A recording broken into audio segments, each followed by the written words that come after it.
Assalamualaikum warahmatullahi wabarakatuh. Halo sahabat-sahabat semuanya, jumpa lagi kita di Ekonomika Channel. Pada video kali ini kita akan melanjutkan pembahasan soal-soal KSNK Ekonomi tahun 2021 tingkat kabupaten kota.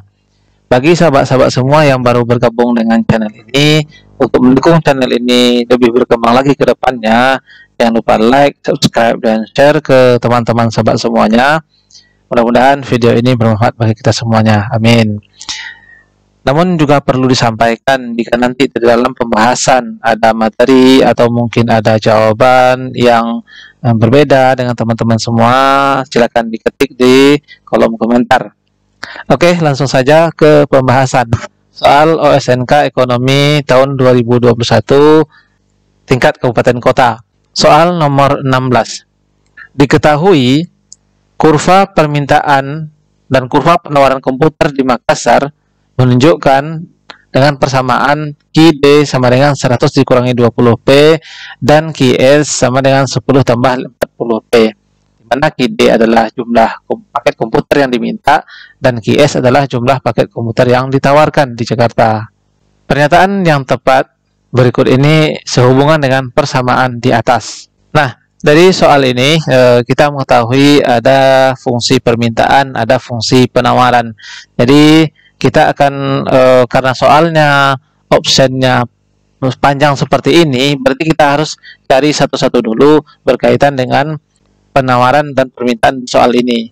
Nah, pertama yang harus kita lakukan dulu adalah menghitung terlebih dahulu berapa titik keseimbangan pasarnya ya.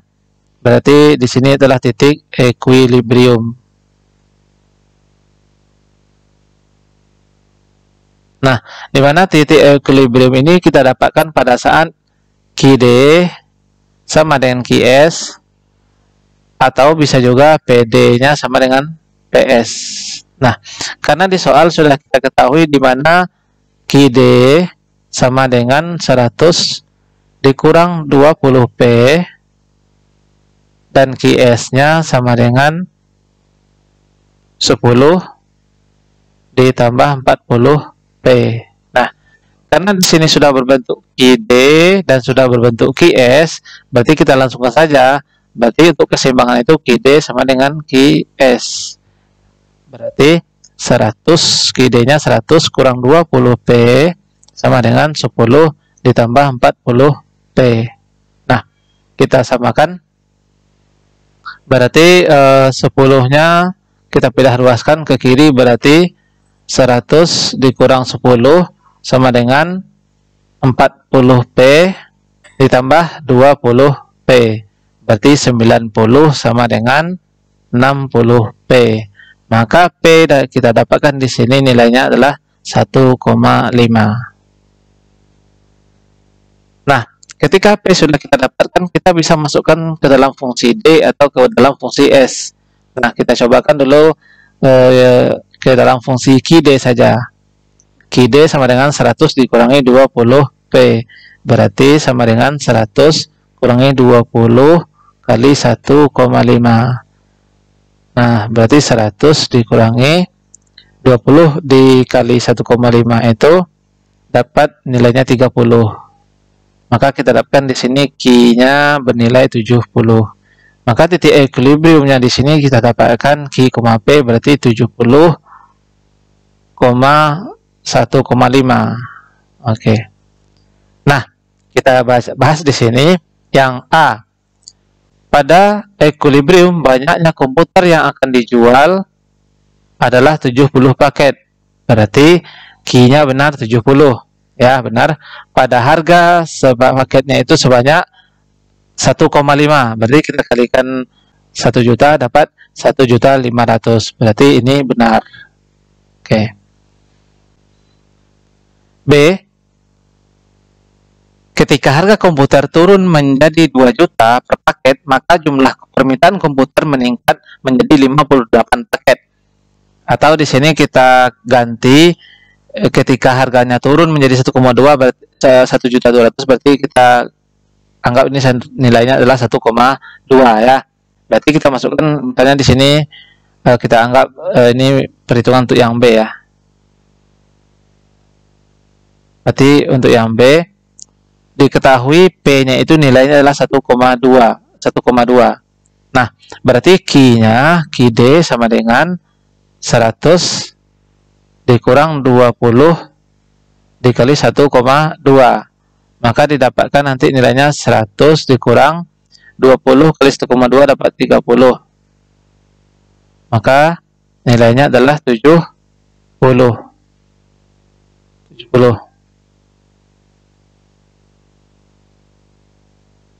Maka di sini nilainya 70, di sini nilainya 58. Berarti ini salah ya.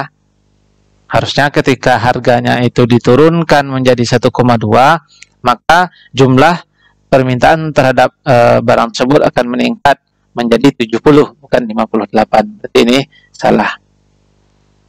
Lanjutnya yang C. Diketahui bahwa jumlah komputer cenderung ditawarkan di pasar akan meningkat menjadi 82 paket jika harga komputernya itu naik menjadi 1,8 atau 1.800.000. Berarti kita ketahui di sini nilai P-nya adalah 1,8. Kita masukkan ke dalam fungsi QS, di mana QS itu sama dengan 10 ditambah 40P. Maka kita dapatkan nilainya di sini 10 ditambah 40 dikali P-nya adalah 1,8. Maka kita dapatkan di sini 10 ditambah 72. Ya, 40 dapat 72, maka hasilnya adalah 82. Maka ketika harganya 1,8, maka penawarannya akan meningkat menjadi 82. Berarti di sini kita dapatkan nilainya benar 82. Yang D. Jika harga komputer naik di atas harga pasar, yakni sebesar 2 juta atau 1,2 ya, 2 juta atau 2, kita buat di sini nilainya 2 per paket, maka akan terjadi kelebihan penawaran komputer itu sebanyak 20 paket. Jadi kita cari dulu untuk yang D. Diketahui P-nya adalah sebesar 2. Berarti QD-nya sama dengan 100 dikurang 20 dikali 2. Berarti 100 kurang 40 dapat 60. Kemudian QS-nya 10 ditambah 40 dikali 2. Berarti di sini dapat nilai 10 tambah 80 dapat 90. Nah, jumlah yang diminta adalah 60. Jumlah yang ditawarkan adalah 90. Berarti di sini terjadi kelebihan supply atau excess supply-nya adalah sebanyak 30 paket ya, bukan 20. Berarti di sini salah ya.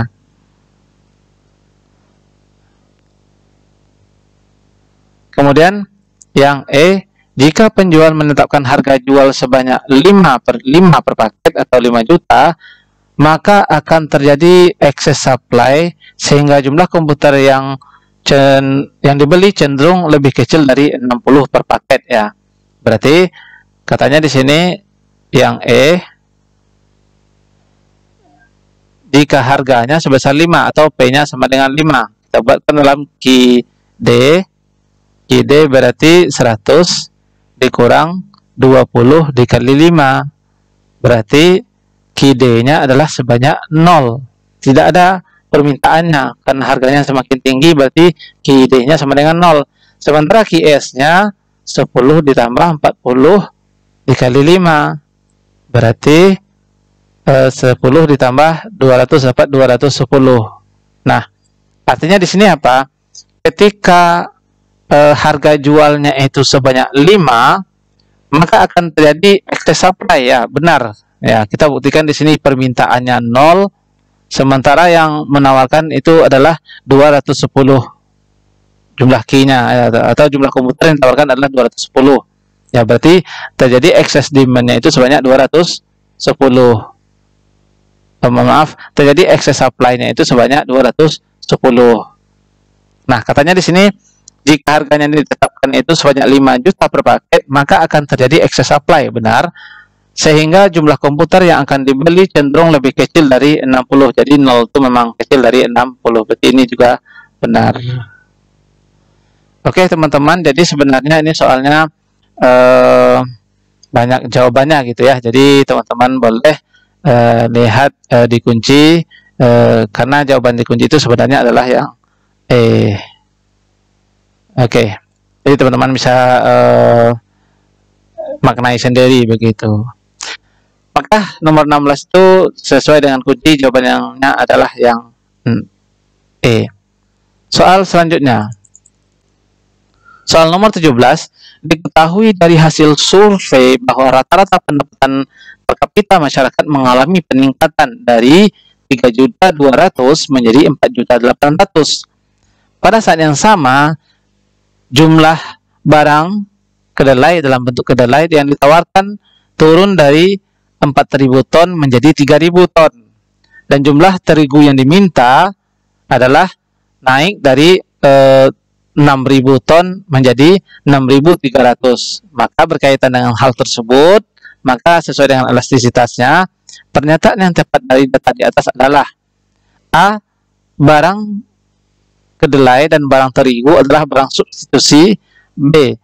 Barang kedelai adalah barang komplementer, sedangkan barang terigu adalah barang normal.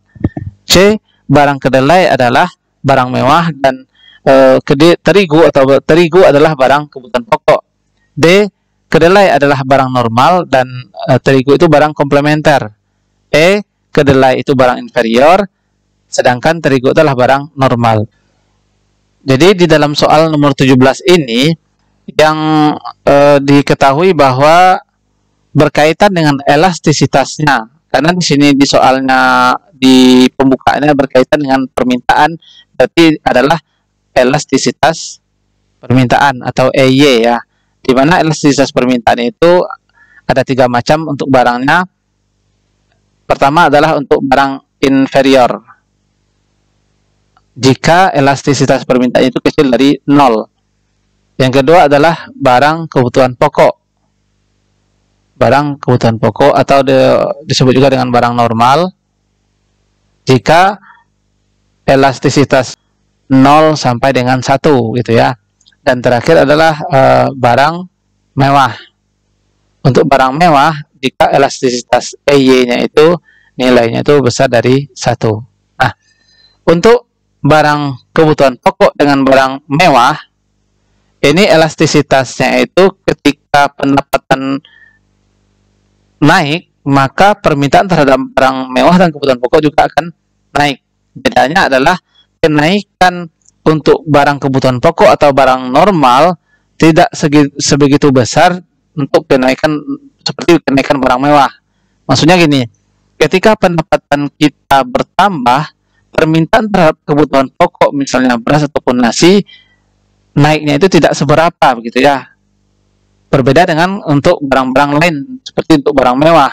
Ketika pendapatan kita bertambah, permintaan terhadap barang mewah juga akan semakin naik gitu. Khusus untuk barang inferior adalah barang yang apabila pendapatan kita naik, permintaan terhadap barang tersebut akan berkurang. Ya, jadi barang inferior itu adalah barang yang apabila pendapatan kita naik, permintaan terhadap tersebut adalah normal. Barang tersebut akan berkurang. Jadi yang lebih tepat jawabannya adalah yang E ya. Yaitu barang kedelai adalah barang inferior, dan ketika kita lihat di sini terigu, ketika pendapatan kita naik, maka permintaan terhadap barang tersebut juga ikut naik. Maka terigu adalah disebut juga dengan barang normal atau barang untuk kebutuhan pokok kita ya. Oke, nomor 17 jawabannya yang E. Soal nomor 18. Nomor 18 ini adalah berkaitan dengan surplus konsumen dan surplus produsen. Nah, kita ketahui di soal nomor 18 ini pernyataan tepat berhubungan dengan kurva adalah, ya kita ingat dulu ya, di sini ada namanya pembeli super marginal, pembeli submarginal, ada penjual super marginal, ada penjual submarginal. Ingat, kita ketahui di sini adalah titik equilibrium atau titik harga pasar, Jadi ini permintaan ya, ini berasal dari pembeli ya, pembeli. Nah, pembeli yang hanya mampu membeli barang di bawah harga pasar itu disebut juga dengan pembeli submarginal ya, submarginal. Dan pembeli yang mampu membeli barang di atas harga pasar itu ada disebut juga dengan pembeli super. Jadi orang-orang yang istilahnya punya uang lebih begitu ya, atau orang-orang kaya dan sebagainya. Jadi disebut juga pembeli super marginal. Nah, kemudian penjual juga ada di sabta ini kita sebut juga dengan istilah penjual. Ada penjual itu yang mampu menjual barang di bawah harga pasar. Ini kan bukan sembarang penjual begitu ya. Maka disebut juga dengan istilah penjual super. Ya, penjual super marginal. Tetapi penjual yang hanya mampu menjual di atas harga pasar itu juga disebut juga dengan penjual submarginal. Nah, maka kelebihan yang dimiliki oleh seorang pembeli ataupun seorang penjual dibandingkan dengan harga pasar itu adalah disebut juga dengan istilah surplus.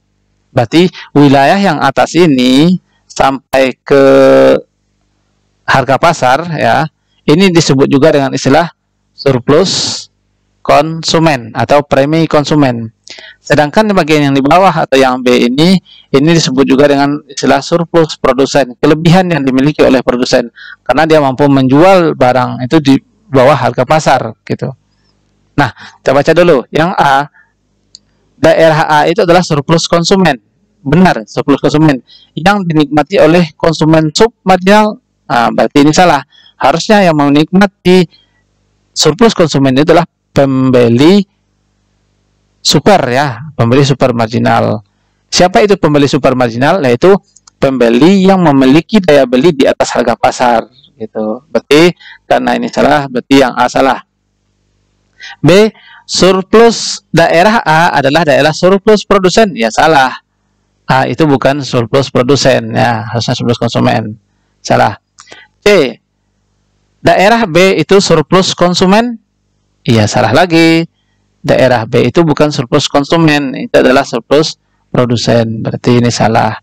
D. Daerah B surplus produsen. Ya benar.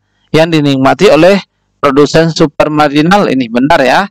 Apa itu pembeli produsen supermarginal? Itu produsen yang ongkos produksinya di bawah harga pasar. Berarti benar ini.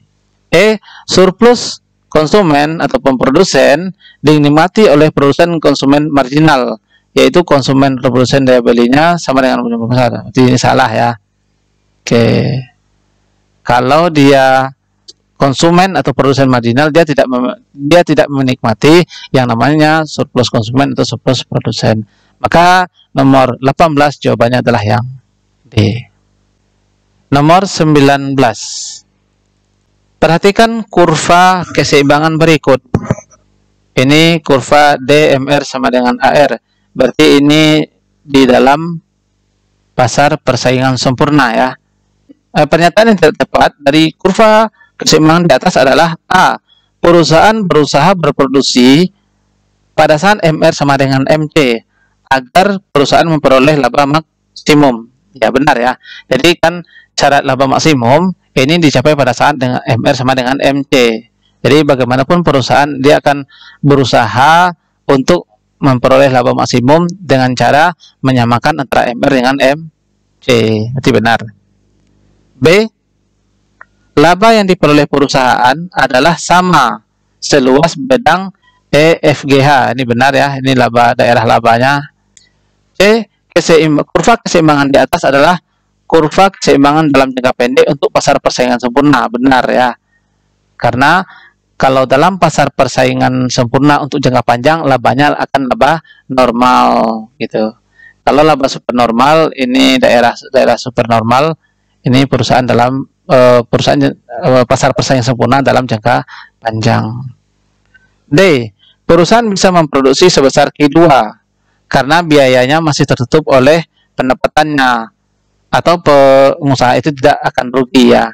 Artinya kalau dia berproduksi sebesar Q2, maka nanti sebenarnya masih bisa ya. Kenapa? Karena masih tertutupi biayanya begitu, alias tidak rugi. Dengan bahasa lainnya adalah titik tercapai titik BEP ya, titik pulang pokok. Berarti benar. Jika perusahaan memproduksi sebesar Q1 ya, maka masih diperkenankan untuk menambah output karena tambahan penerimaan masih lebih besar daripada tambahan biaya, sehingga keuntungan akan bertambah besar ya. Mungkin kalau kita baca sekali saja ini benar jawabannya ya, begitu. Artinya kalau seandainya Q-nya ditambah dengan Q2 misalnya ya, ini secara kita pahami bahwa tambahan penerimaan itu akan karena pada saat itu tambahan penerimaan lebih besar daripada tambahan biaya. Oleh karena itu pada saat itu ketika Q-nya ditambah maka keuntungan akan semakin besar ya. Benar kalau cuman disampai di Q2 saja. Bagaimana kalau dengan istilahnya kita menambah sebesar Q3 ya, Q3. Karena di sini kita tidak dibatasi menambahnya berapa gitu ya. Kalau seandainya produksinya sebesar Q3, maka sudah tentu labanya akan semakin berkurang karena MT-nya sudah berada di posisi atas. Berarti yang E ini sebenarnya jawabannya yang salah. Oke. Maka jawaban yang nomor 19 adalah yang E ya. Jadi ya, kita jangan terkecoh dengan soal yang seperti ini. Soal nomor 20. Suatu perusahaan telepon genggam berada dalam pasar persaingan sempurna, di mana biaya produksi dinyatakan dalam bentuk fungsi AC sama dengan 100 tambah 2I. Harga telepon genggam per unit itu adalah 200. Maka berapakah jumlah telepon genggam yang diproduksi agar tercapai laba maksimal? Kita ketahui bahwa laba maksimum itu dicapai pada saat nilai MR sama dengan nilai MC ya. Kita ketahui dulu untuk menghitung MR dengan MC, kita harus cari dulu TR-nya. TR sama dengan P dikali Q, di mana P-nya sudah kita dapatkan di sini, itu sebesar 200 ya, kali Q, berarti TR-nya 200 Q. Maka MR-nya itu adalah 200 juga. Kenapa? Karena dia dalam pasar persaingan sempurna, di mana MR sama dengan P. Oke. Sekarang kita lanjutkan menghitung TC.